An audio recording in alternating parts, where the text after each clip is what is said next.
Shalom, and Shabbat. Good late Friday evening, everyone. It's your girl, Rain and Woman. And I just wanted to come and do a quick upload because I know it's been a minute since I done one. And, well, you deserve it. First of all, I want to give a warm welcome and a huge thank you to all of my new supporters, my new subscribers, my honey bunnies. All right, thank you very much for being here. And also, I want to thank all of my long-term supporters that's been riding with me for a minute. Hey, y'all see the light in the background? It's my hall light.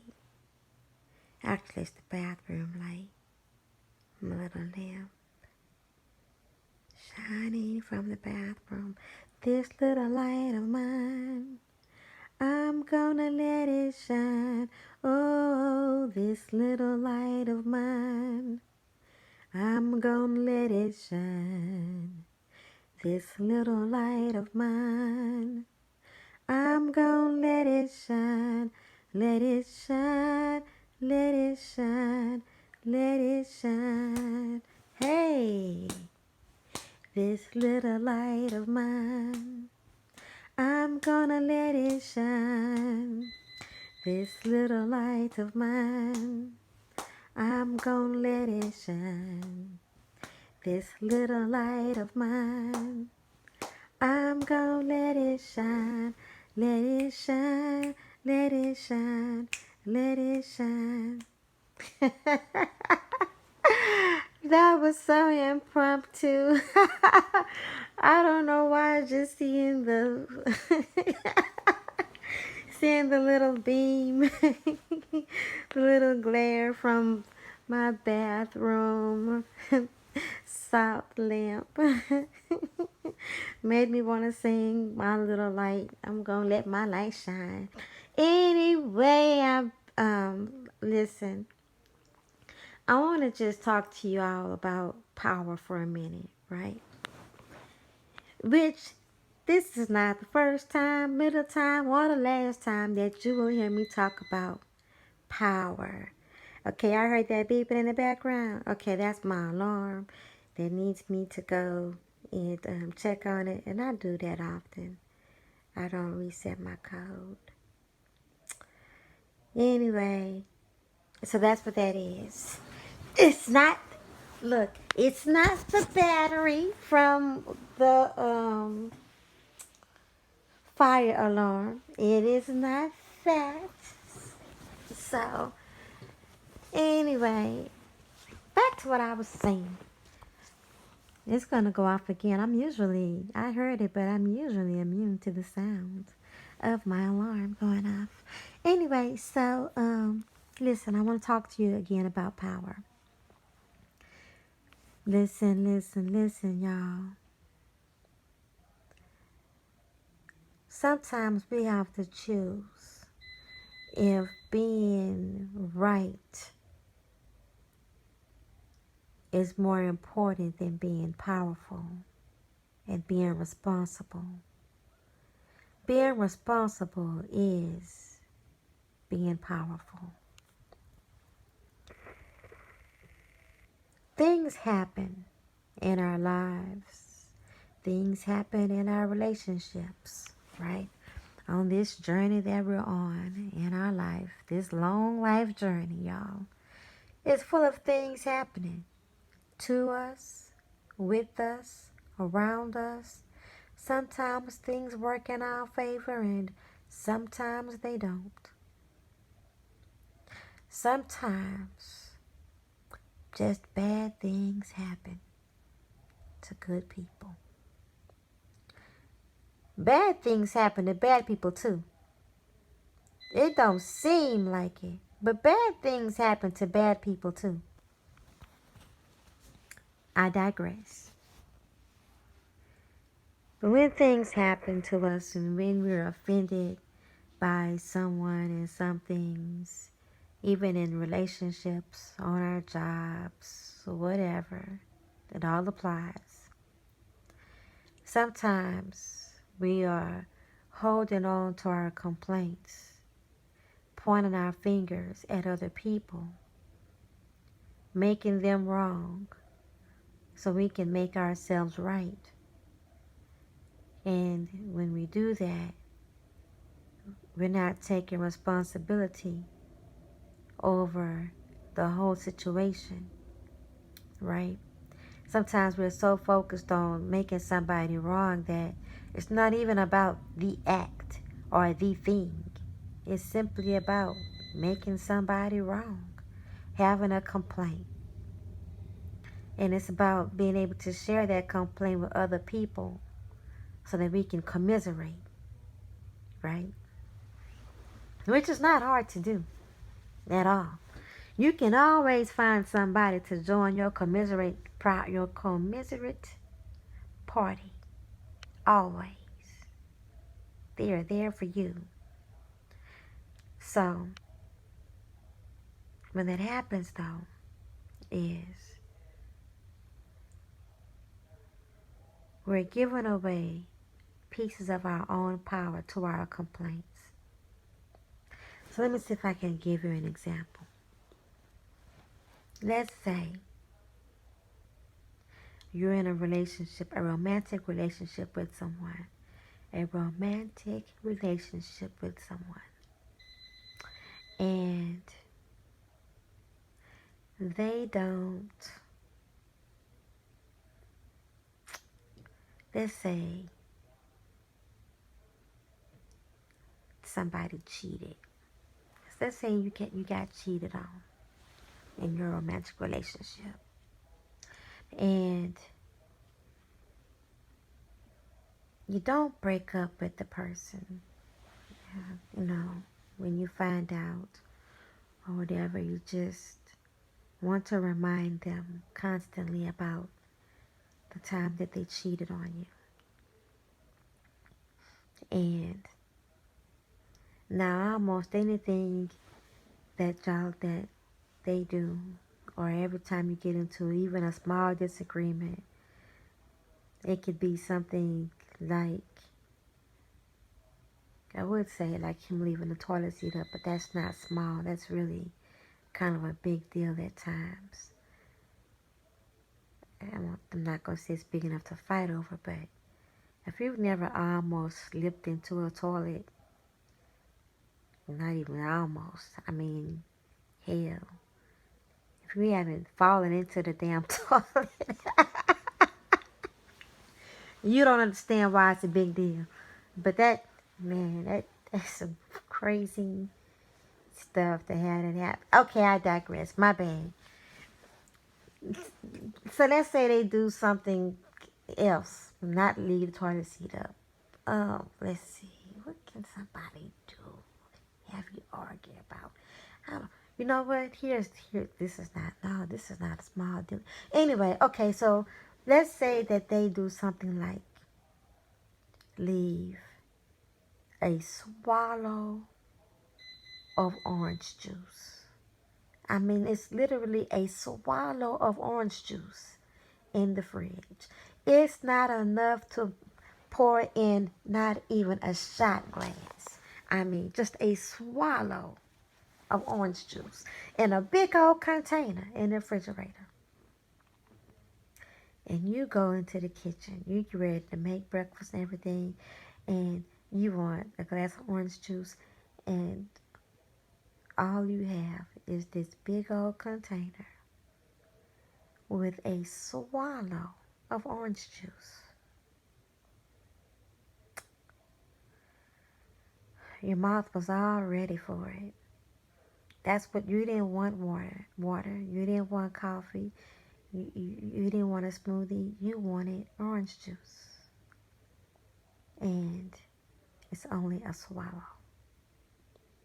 So you confront your boyfriend or your girlfriend about the swallow of orange juice. I'm going to say boyfriend because usually women don't leave a swallow of orange juice in the refrigerator. We're going to drink all of it. We're not going to leave a swallow in the refrigerator.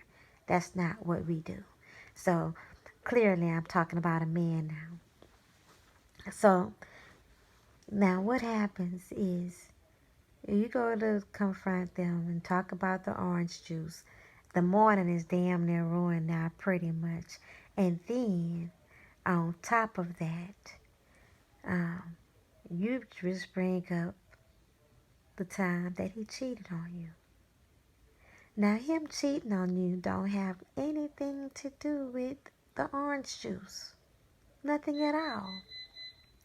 But you want to talk about it. You want to bring it up. Add that into the whole mix of the argument. Keep complaining about it. Now, let's say it's been 2 years since that happened. 2 years. And let's say on top of that, you know, maybe sometimes he don't give you a compliment, acknowledge when you change your hair or something like that. But really, in the back of your mind, the thing that's really harping on you is the fact that he cheated on you. And in a way, you kind of want to pay him back. You just haven't done it. Don't really know how to, or don't feel comfortable. And you know what I mean. Like, you really want to kind of cheat back or put somebody else in their face and make them jealous for something like that. Right, that part. But in the meantime, right now, you're just going to settle for making him miserable by constantly reminding him about the time that he cheated and connecting, and somehow connecting that to the orange juice. It has nothing to do with the orange juice.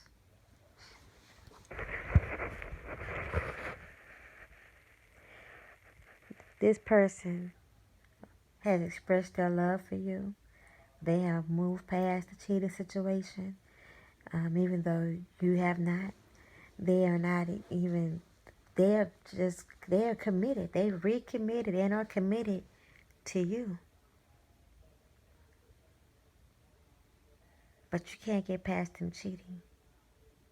So you can't get past the fact that it even happened.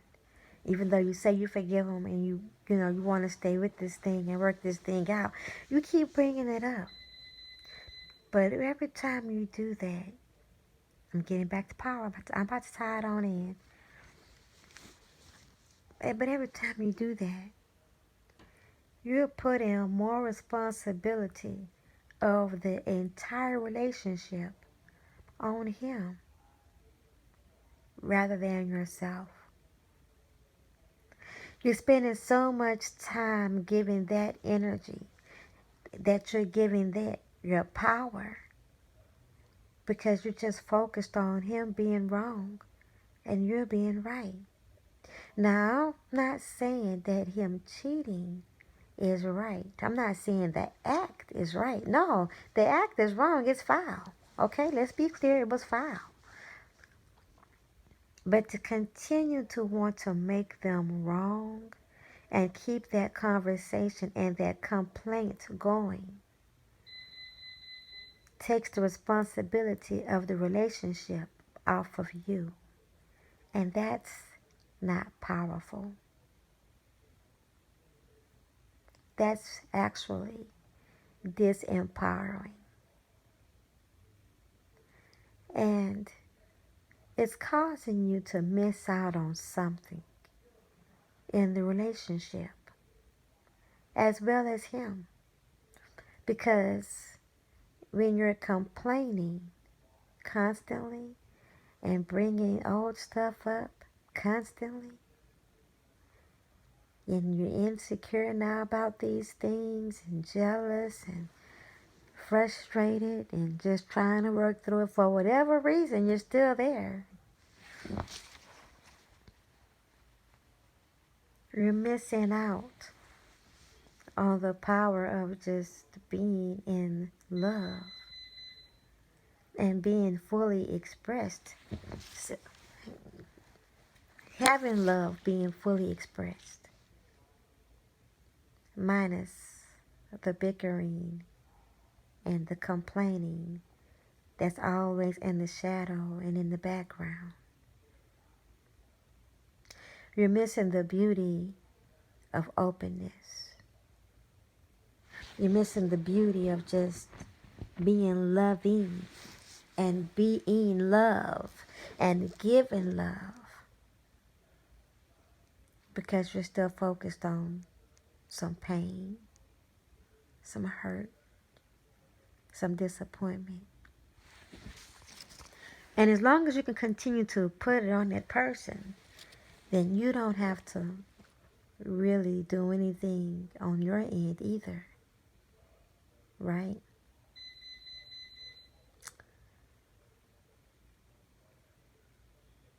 While you're choosing to be in the relationship still.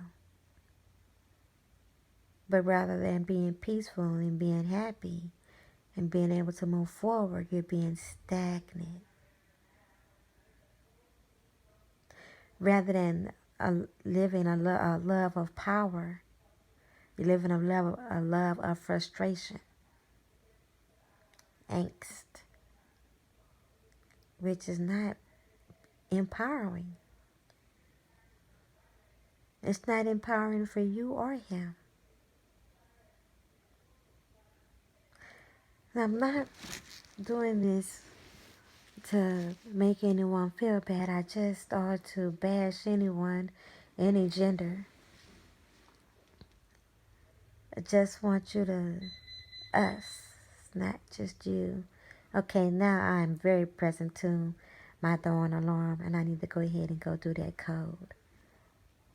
But I'm so comfortable in my bed. Now I can choose to go talk about being powerful. I can choose to go do the code or I can stay comfortable in my bed. But either way, it's a matter of being responsible and powerful. Okay, so I choose to stay in my nice comfy bed and ignore the sound. So I'm not going to complain about it. Okay, back.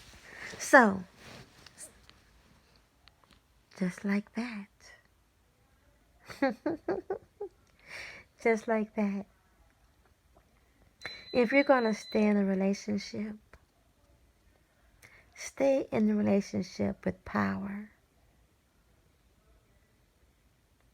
being fully expressed, not just desiring love, but giving love, not just desiring respect, but giving respect, not just desiring peace, but giving peace. Look for more reasons to empower yourself, to empower the relationship versus complaining and taken away from.